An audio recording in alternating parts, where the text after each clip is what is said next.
Bismillahirrahmanirrahim. Assalamualaikum warahmatullahi wabarakatuh.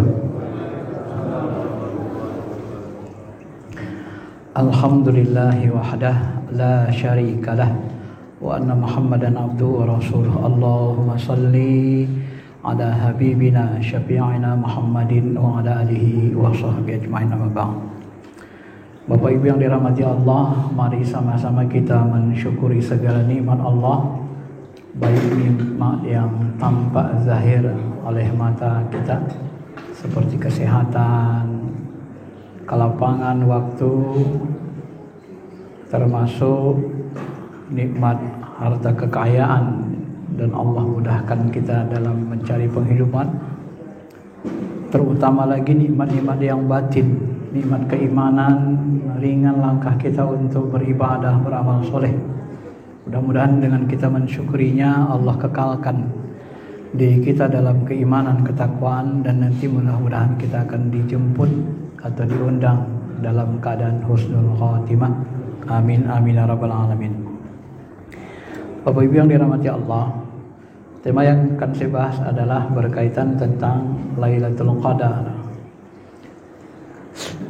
Ciri-cirinya bahwa Rasulullah SAW dalam sebuah hadis yang agak panjang riwayat Ahmad, anna Rasulullah SAW qala Lailatul Qadri bil ashril bawaqi man qamahunna bitigha'a hisbatihinna fa inna Allah tabaraka wa ta'ala yaghfiru lahu ma taqaddama min dhanbihi wa ma ta'akhkhar. Bahwa Rasulullah SAW bersabda, Lailatul Qadar itu berada di 10 malam terakhir. Siapa yang menghidupkannya atau melaksanakan sholat pada waktu itu, mengharapkan keridhaan Allah, mengharapkan juga mendapatkan kemuliaannya, maka Allah Subhanahu wa ta'ala akan menghapuskan seluruh dosa-dosanya, ma taqaddama min dzambih, dosa-dosa sebelumnya, wa ma ta'akhkhar, dan dosa-dosa yang akan datang. Wahia Lailatul Witr, dia berada di malam ganjil, tis'un au sab'un au khamisatun. Nabi menyebutnya dengan formali, malam 29, malam 27, malam 25, malam 23, atau malam 21.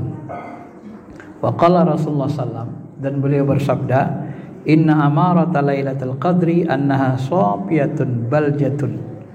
Jadi ciri-ciri Lailatul Qadar itu, kata beliau, malam itu kelihatan cerah, ya, sofiyah, cerah, baljatun, di samping cerah dia terlihat terang, seolah-olah ada bulan.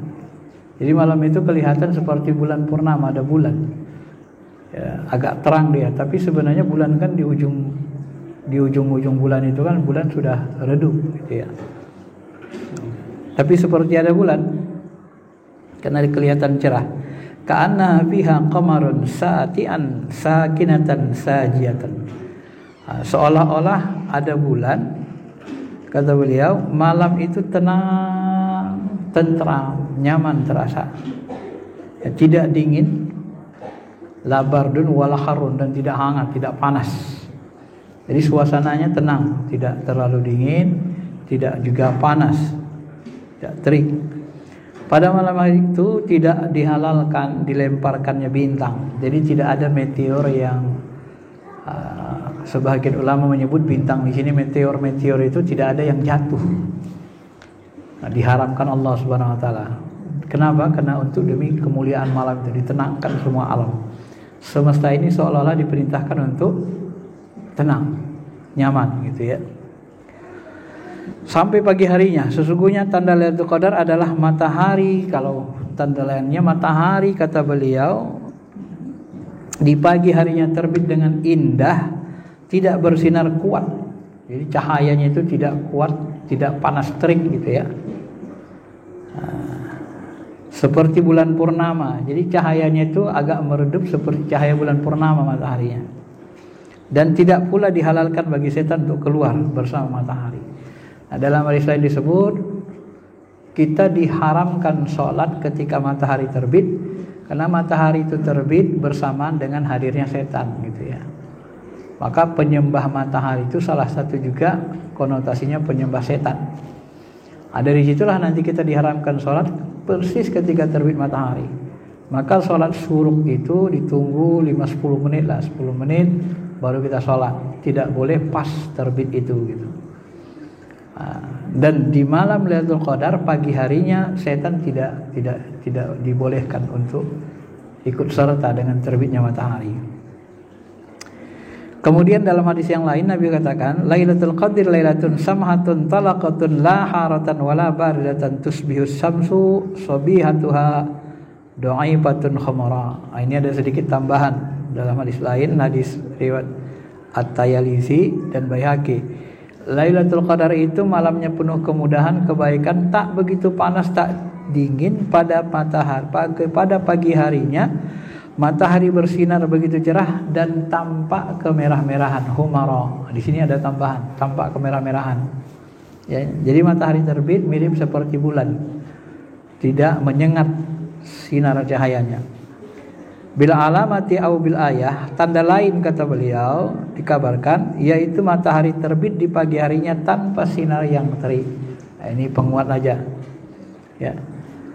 Kemudian dalam riwayat Khuzaimah dan Ibnu Hibban, ini hadisnya dianggap sahih. Ya. Malam itu terang, tidak dingin, tidak panas, ditambah lagi cirinya tidak turun hujan. Cuma sebagian ulama menyebut sebenarnya Lailatul Qadar ini tidak mesti tidak turun hujan, kadang-kadang juga turun tapi bentuknya gerimis. Sebagian menyebut gitu ya. Kemudian dalam riwayat lain disebutkan lagi ya, matahari terpancar dan berwarna putih. Jadi sinar matahari tidak bening terang menyengat tetapi warnanya itu putih. Baydha, putih dia. Jadi tidak menyengat dia. Matahari bersinar cerah warna putih namun tidak menyilaukan. Kalau menyengat bening itu kan silau kita kan. Tapi tidak silau, tapi dia putih seperti putih susu. Dia tidak menyilaukan mata kita. Ini yang diriwayatkan dalam hadis riwayat Muslim ya. Kata beliau, malam itu, waktu itu terjadi malam ke-27. Tandanya pada pagi harinya matahari terbit warna putih tanpa memancarkan sinar ke seluruh penjuru. Jadi sinar matahari itu tidak terang, tidak menyengat, tidak menyeluruh dia. Sinarnya tidak seperti biasa menyeluruh sinarnya. Jadi dia seperti bulan purnama, dia sinarnya di dekat-dekat situ aja dan warnanya putih, dan hadis lain menyebut kemerah-merahan. Ini kalau kita kumpul-kumpul hadis-hadis sahihnya ada hadis riwayat Ahmad, Tailisi, Baihaqi dan Muslim. Dan yang paling uniknya Bapak Ibu yang dirahmati Allah, Nabi ini sebenarnya tidak boleh lupa. Sebab kalau lupa bahaya kan. Lupa dia Al-Quran, lupa dia ini bahaya. Tapi uniknya di dalam Lailatul Qadar ini Nabi dibuat Allah lupa. Ini susah nyari hadis bahwa Nabi itu ngaku dia lupa. Ya. Sesungguhnya aku pernah diperlihatkan bermimpi Lailatul Qadar, kemudian aku dibuat lupa oleh Allah Ta'ala, dilupakan. Untuk apa dilupakan? Untuk dirahasiakan supaya umat Islam itu tidak fokus kepada satu malam saja gitu ya. Maka beliau mengatakan, dan malam itu 10 malam terakhir. Malam itu mudah, indah, tak berudara panas maupun dingin. Jadi kalau kita lihat ciri-cirinya, kita kumpul, malam Lailatul Qadar itu terjadi malam ganjil, malamnya cerah terang seolah-olah ada bulan ya. Malamnya tenang, tentram, terasa mudah, tidak dingin, tidak panas, angin berhembus lembut, ya, mencer-mencer, bintang-bintang tidak ada yang jatuh, dilarang Allah Ta'ala. Setan juga enggak keluar di pagi hari itu bersama matahari terbit. Dan matahari pagi hari terbit indah, tidak bersinar kuat, tidak menyengat cahayanya seperti bulan purnama dan tampak kemerah-merahan. Hadis lain dia kelihatan berwarna putih ya, tidak bening menyengat, tak turun hujan, bulan berukuran separuh nampan, seolah-olah dia bulan berukuran separuh nampan. Kadang-kadang Lailatul Qadar ini diberitahu lewat mimpi, seperti Nabi SAW. Dan sebagian ulama menambah cirinya di malam Lailatul Qadar itu semangat bersedekah kita semakin kuat, berbeda dari hari-hari atau malam-malam sebelumnya, ya. Dan yang terakhir muncul tanda-tanda kebesaran Allah. Nah, sebagian ulama-ulama kita dulu membahas kitab-kitab klasik, ada yang menyebutkan, ada yang melihat tanda kekuasaan Allah malam Lailatul Qadar itu seperti pohon-pohonan tunduk sujud gitu kan. Ada yang seperti itu, ada yang melihat air itu menjadi es, ya kan? Kalau orang tua saya mengaku dia malam itu pernah melihat air tiba-tiba jadi es batu, seketika itu saja, sesaat. Itu dianggapnya Lailatul Qadar. Nah, sebagian guru-guru yang lain kalau di kampung-kampung dulu itu mereka sebut gitu. Sebenarnya Bapak Ibu, kalau dibahas secara spiritual, kalau kita lihat sujud, pepohonan apa itu sebenarnya itu pandangan rohani, tidak bisa kita lihat dengan kasat mata begini. Itu sulit ya. Kalaupun ada itu memang mukjizat kan, ya seperti karomah. Tapi sebenarnya kalau kita pahami secara spiritual itu pandangan rohani. Lihat mereka seperti sujud, pandangan mata hati. Bapak Ibu yang dirahmati Allah. Nah, kita sangat bersyukur sekali sebenarnya ya, Nabi itu beliau tidak membuat rumus malam Lailatul Qadar. Lalu Imam Ghazali dia teliti malam Lailatul Qadar ini. Mau dia buat kaedahnya supaya lebih rinci. Ini namanya ilmu kewalian. Ilmu kewalian ini tidak boleh menghapus ilmu kenabian, tidak bisa, karena tingkatnya beda. Tapi ilmu kewalian ini dia mendetailkan ilmu kenabian. Nah, kita beruntung punya ulama besar seperti Al-Ghazali, punya spiritual yang dalam. Dia teliti, dia buat kaedahnya. Kalau malam misalnya Ramadan kita mulainya hari Ahad, maka malam Lailatul Qadarnya malam 29. Ya. Kalau Ramadan mulai malam Senin, hari Senin, maka Lailatul Qadar malam 21. Ini kaidah-kaidah yang beliau buat. Dan kalau Ramadan mulai Selasa malam 27. Kalau puasa kita hari Rabu malam 29 juga. Dan kalau puasanya hari Kamis malam 25. Kalau puasa Ramadan hari Jumat sama dengan hari Selasa itu malam 27. Tapi kalau puasanya hari Sabtu, tahun ini Sabtu, maka Lailatul Qadarnya insya Allah terjadi malam 23. Jadi besok malam. Jadi besok malam itu termasuk hal yang harus paling kita jaga utamakan. Kenapa? Karena ilmu yang diteliti Ghazali ini, kaidah ini, kata Imam Hasan Sadli, sama-sama ulama spiritual tingkat tinggi. Beliau katakan, aku meneliti selama 40 tahun kaidah yang dibuat Ghazali ini tidak pernah meleset. Dan ulama yang spiritual tinggi, mereka tidak hanya melihat kasat mata ciri yang disebutkan Nabi, tapi nanti sebahagian mereka melihat secara rohani. Ada bentuk penampakan rohani. Kalau dalam bahasa kita, kalau kita melihat dalam mimpi, di dalam mimpi kita bisa melihat banyak hal. Bisa melihat ruh, bisa melihat surga, neraka kalau ditunjukkan Allah, bisa melihat langit 1, 2, 3 dan seterusnya. Karena dalam mimpi kita melihat pakai ruh. Dan orang-orang yang ulama yang spiritual tinggi itu mata hatinya kebuka melihat dengan mata hati, dan mirip seperti kita mimpi melihatnya. Dan mereka bisa menandainya itu. Salah satu pendapat sebagian mereka, tanazzalul malaikatu waruh, malaikat-malaikat turun dan ruh. Ruh di situ menurut sebagian ulama spiritual bukan hanya Jibril yang turun, tetapi ruh orang beriman. Maka orang-orang yang kasab mereka bisa menandai ketika melihat terbuka kasab mereka seolah-olah ruh orang beriman itu turun, ditampakkan Allah. Itulah tanda Lailatul Qadar malam itu.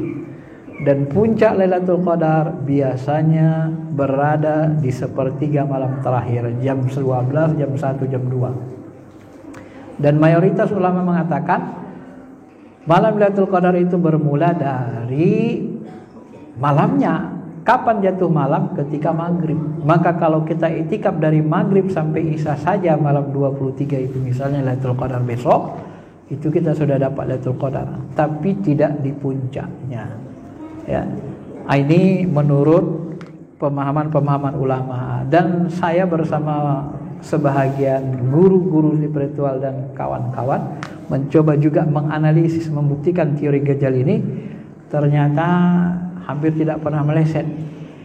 Yang saya ingat pernah sekali meleset itu disebabkan karena Muhammadiyah dan NU beda awal Ramadannya. Jadi kadang-kadang yang benar Muhammadiyah, kadang-kadang NU gitu kan, mengikuti malam kaidah ini gitu. Itu yang membuat kadang meleset. Dan yang terakhir Bapak Ibu, ketika kita berjumpa dengan Lailatul Qadar, apa doa yang terbaik? Nabi mengajarkan kalau kamu ketemu Lailatul Qadar, doa terbaik itu adalah Allahumma inna ka'afun tuhibbul afwa fa'fu anni.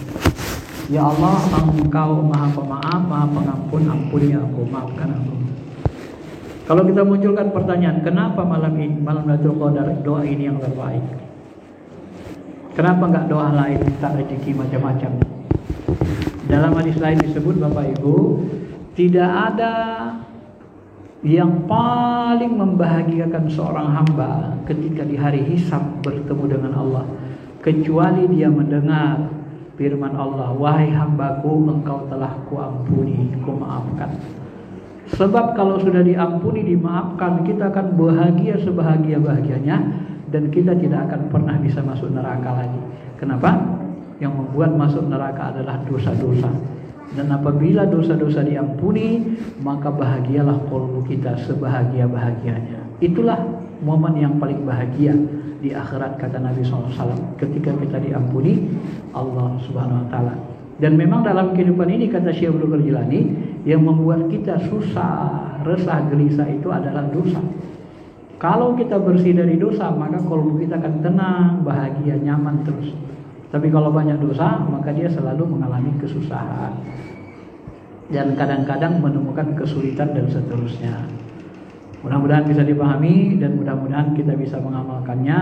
Dan ya, silakan dijaga besok malam 23, walaupun nanti malam 25 dijaga juga ya. Tapi yang paling kita perhatikan malam 23, khususnya di atas jam 12 malam.